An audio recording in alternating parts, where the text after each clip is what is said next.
News के सभी viewers को मेरा प्रणाम। मैं हूं आपका होस्ट गजेंद्र चौहान और जैसा कि नव न्यूज तमाम समसामयिक विषयों पर घटनाक्रमों पे अपनी कवरेज देता रहता है और आज खबरों से हटके हम मिलाते हैं आपको एक मशहूर हस्ती से। आप रवाई क्षेत्र की मशहूर हस्ती महावीर रवाल्टा जो एक प्रसिद्ध साहित्यकार हैं और रवाल्टा जी आपका हमारे व्यूअर्स की ओर से स्वागत है। रवाल्टा जी, मेरा परिचय आपसे जब मैं छोटा था तो आपकी एक बुक आई थी, उपन्यास आई थी पगडंडियों के साथ। तो रवाल्टा जी, आप हमारे व्यूअर्स के बताएंगे कहाँ से प्रेरणा मिली थी इस उपन्यास को लिखने? जो उपन्यास तो शुरुआती अगर बात करूँ मैं तो मेरा जो आरंभ हुआ लेखन का वो कविताओं से हुआ और ज़्यादातर लेखकों के साथ ऐसा था। शुरू में उत्तर काशी में जो कविता का बहुत अच्छा वातावरण था जब 80 के दशक में हम पढ़ते थे।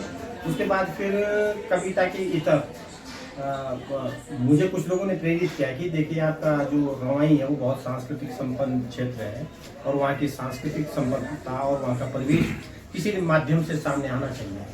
तो उस माध्यम को व्यक्त करने के लिए मुझे लगा कि गद्य लिखा जाना चाहिए और गद्य में भी पहले मैंने कुछ बाल कहानियाँ और फिर थोड़े बड़े लोगों के लिए कहानियाँ और थोड़ा क्योंकि उपन्यास का कलेवर बड़ा होता है और मुझे कुछ ज़्यादा बातें कहनी थी यार मेरे पास, मतलब जो कहानी थी वो मुझे विस्तार मांग रही थी, तो इसलिए मैंने उपन्यास का लेखन शुरू किया। अच्छा, एक और उपन्यास थी आपकी, एक और लड़ाई लड़ जी, इसमें क्या था, क्या किस घटनाक्रम पे आधारित थी? उसमें जो एक युवा का संघर्ष था और एक जो सामंती सोच है उस सामंती सोच का विरोध भी था उसमें। अच्छा, ये चीज है। जी। और फिर से ये घटनाक्रम कहाँ से लिया गया? इसका घटनाक्रम वैसे तो कह सकते हैं पूरे पर्वतीय परिवेश से ही मैं लिखता हूँ, लेकिन अगर मैं चूंकि रवाई में जन्मा हूँ तो यहाँ की माटी और खाती का प्रभाव मेरे लेखन में है। तो ये भी कह सकते हैं कि आप रवाई की जो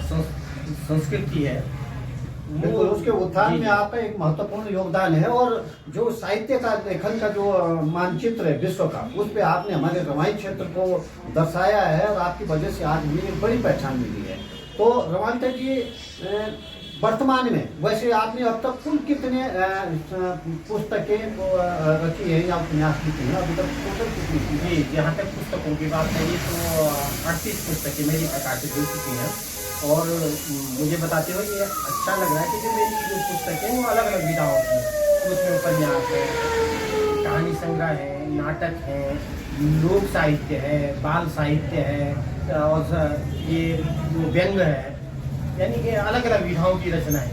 अच्छा, वर्तमान में अभी हम बातचीत कर रहे थे आपने कि आप एक नाटक की रचना कर रहे हैं जो कि यहाँ स्थानीय जो संघर्ष थे, पहले देखो आज तो हम बड़े भारत के वासी हैं, लेकिन प्राचीन काल में छोटे छोटे गुट होते थे या युग कि रजवाड़े होते थे या फौजदारी प्रथा होती थी। इसके अंतर्गत आपने एक नाटक की रचना कर रही है आप, जो स्थानीय संघर्ष के बारे में, ये कहाँ पे आधारित है? जी, मैं ये मेरा ये मानना है कि जो हमारा लोक है वो बहुत लुभाता है और लोग गहरे से प्रभावित करता है और मैं तो हमेशा यहाँ तक कहता हूँ हर मंच से कि लोक को समझे बगैर हम रचनाकार नहीं हो सकते और अच्छे रचनाकार तो हो ही नहीं सकते।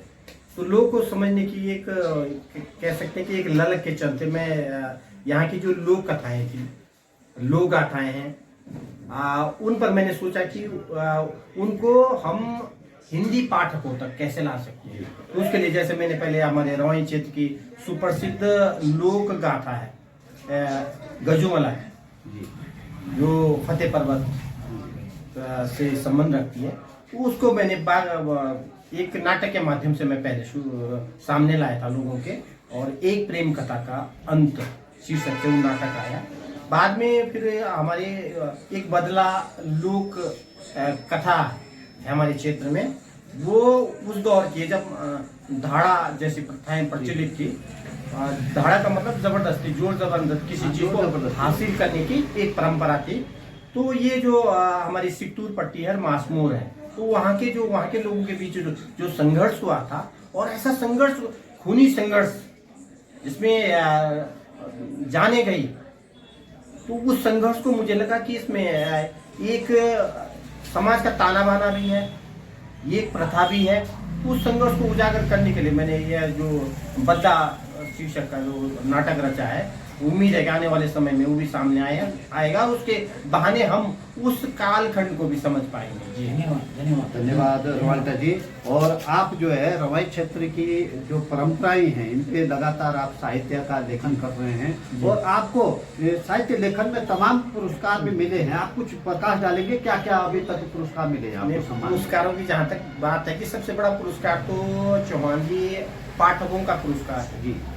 जो पाठक हमें पढ़ते हैं या जो कहीं मंचों से सुनते हैं तो वो पुरस्कार है। और एक लंबी सूची है पुरस्कारों की, लेकिन मैं फिलहाल जो कह सकता हूँ कि इस वर्ष जो सम्मान मिला उत्तराखंड जो भाषा संस्थान है, जो एक मैं समझता हूँ कि अकेला संस्थान है उत्तराखंड सरकार का, तो उनका जो उन्होंने सर्वोच्च सम्मान स्थापित किया उत्तराखंड साहित्य गौरव सम्मान, और उसके अंतर्गत भी डॉक्टर गोविंद चातक पुरस्कार से मुझे सम्मानित किया गया। वो इसलिए कि रवाल्टी में उत्कृष्ट साहित्य सृजन और अनवरत सेवा के लिए, कि मेरे लिए बहुत ही गहरी संतुष्ट की बात है कि अपनी लोक भाषा में काम करते हुए मुझे सम्मान मिला है। ये आपके लिए ही सम्मान का बात नहीं है, बल्कि हम सबका सम्मान है जो आपको ये सम्मान मिल रहा है साहित्य के क्षेत्र में। और हम सबकी ओर से आपको हार्दिक बधाई और शुभकामनाएं हैं आगे उज्जवल भविष्य की।